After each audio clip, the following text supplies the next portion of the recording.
eu queria perguntar ao senhor por que o pedido de descredenciamento do Eric Faria, da TV Globo, por que os repórteres não podem ficar na beira do campo, se o Santos tem alguma comprovação de que repórteres em atividade profissional ali tentam interferir. Porque eu estou vendo essa coisa sendo tratada como se o Santos tivesse, se é que tem, eu não vi ainda, uma prova concreta e daquelas irrefutáveis de que os repórteres participam dessa maneira. Porque eu vejo aqui no documento, deixa eu ler para o senhor um instantinho o documento, o senhor até alterou, aliás, a ordem das reivindicações do Santos. Ó, novamente estamos diante de um caso em que o árbitro revoga sua marcação por comunicação do quarto árbitro, cuja participação teria sido provocada, teria sido provocada pelo repórter de campo, senhor Eric Faria, da Rede Globo de televisão, que é elemento alheio ao certame, devendo se comportar como jornalista e não como torcedor de seu time de coração. O senhor tem provas concretas, o Santos tem provas de que o Eric Faria se comportou dessa forma? Até agora isso não foi apresentado. E no final pede um descredenciamento de um profissional. Me parece algo muito grave. Acho que o Santos precisa comprovar isso para que fique realmente claro. Não está claro, me parece. E só será apresentado no momento justo, porque é a estratégia do nosso pedido de anulação do jogo. Mas o que vocês vão apresentar? Uma imagem? O que será? O senhor pode dizer para a gente? Porque essa acusação me parece grave. A acusação é gravíssima, não é grave. Mas no momento exato nós vamos apresentar. Nós não mandamos o ofício para a imprensa, nós mandamos o ofício para a presidência da CBF. A ação que nós vamos ingressar no STJB, ela vai, obviamente, fazer as provas que o nosso departamento jurídico acha necessário. Agora, nesse momento, serão feitas as apresentações devidas de todas as provas, não antes. Um outro ponto do documento do Santos, presidente, está escrito aqui: aliás, esta atitude do repórter parece ser recorrente, visto que já foi criticada pela diretoria do Fluminense. E aí tem um link para um site onde aparecem algumas queixas de um ex-dirigente do Fluminense, quando do Fla-Flu e Volta Redonda no passado, e houve uma situação parecida. Entrei em contato com esse dirigente, Léo Lemos, não é mais dirigente do Fluminense, e ele me explicou que houve uma discussão entre ele e o Eric, uma desavença no Twitter, e que posteriormente ele até se desculpou.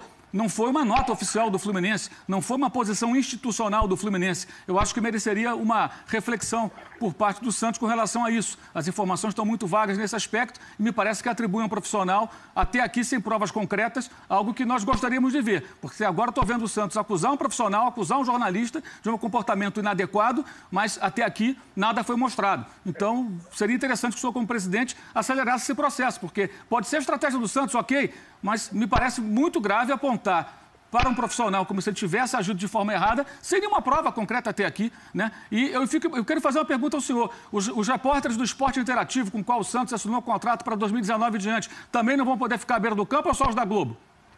Obviamente que não. Nós queremos que nenhum repórter, em nenhuma situação, entre nesta área que é de trabalho. Ou você acha que seria correto os jogadores participarem da redação dos jornais? Ontem também estava ao lado do Eric Faria o repórter Fernando Caetano, nosso ex-companheiro aqui, que é da Fox. Também estava ali perto. Não era só o repórter da Globo, não. As emissoras que detêm o direito de transmissão têm os repórteres ali ao lado. Isso é algo de praxe, pelo menos aqui no Brasil. Não, só para ilustrar, presidente, que não era só o repórter da Globo. Estava também ali. Agora, estou curioso para ver, presidente, o vídeo, o documento, algo que mostre que, de fato, o repórter interferiu, né? E é isso que eu estou muito... Acho que todo mundo está muito curioso, né? Está muito curioso. Eu estou bastante. Até eu estou curioso, viu? O senhor não viu ainda? Até eu. Não, eu estou... Eu imaginei que tivesse mandado para os Estados Unidos para o senhor poder ver. Como vocês sabem, eu estou nos Estados Unidos. Sim, mas poderia mandar para o senhor um vídeo por e-mail, por WhatsApp, de alguma maneira. Né? Hoje, a distância hoje não é mais obstáculo, né? Mas, enfim. Mas vamos ver. Com certeza, todos nós vamos ver. Presidente, no domingo, houve também um pênalti marcado para o Santos, no Lucas Lima, e a arbitragem voltou atrás. Por que o Santos não se manifestou na segunda-feira também contra a arbitragem, independentemente do resultado, já que me parece que a grande preocupação do Santos é moralizar essa coisa, né, e contra essa coisa do árbitro, a suspeita de interferência externa e tudo mais? houve uma situação parecida, né? E com o mesmo Santos Futebol Clube, pênalti marcado, a arbitragem voltou atrás depois de uma conferência ali entre os integrantes da equipe de arbitragem. Qual a diferença de domingo não ter reclamado, o Santos venceu 3-0 e ontem o Santos venceu 4-2, merecidamente, mas não conseguiu a classificação, agora o Santos reclama. Qual a diferença dos dois pênaltis que foram dados e depois houve recuo da arbitragem, ambos a favor do Santos? A grande diferença é o momento em si, é a situação em si. Uma coisa é a arbitragem fazer uma conferência e decidir que não houve pênalti. Outra coisa é alguém que está a 5 metros do lance mudar de opinião pela opinião, entre aspas, de alguém que está a 70 metros do lance. Se ele não tinha convicção, marcou por quê? A regra não diz que em caso de dúvida, você não marque? Não é essa a norma geral? Então, por que marcou? Por que marcou e estava no momento em dúvida? O senhor acha que foi pênalti? Não interessa se foi. Não, eu acho como que não foi, interessa? Não interessa. Eu acho que interessa sim, senhor me desculpe. O problema não é se foi pênalti ou não. Isso é muito relativo.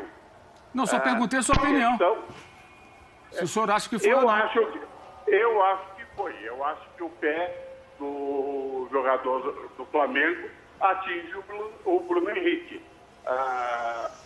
O que eu contesto é a forma como se volta atrás. Eu também. Então, domingo pôde voltar atrás, tudo bem. Quarta-feira não pôde.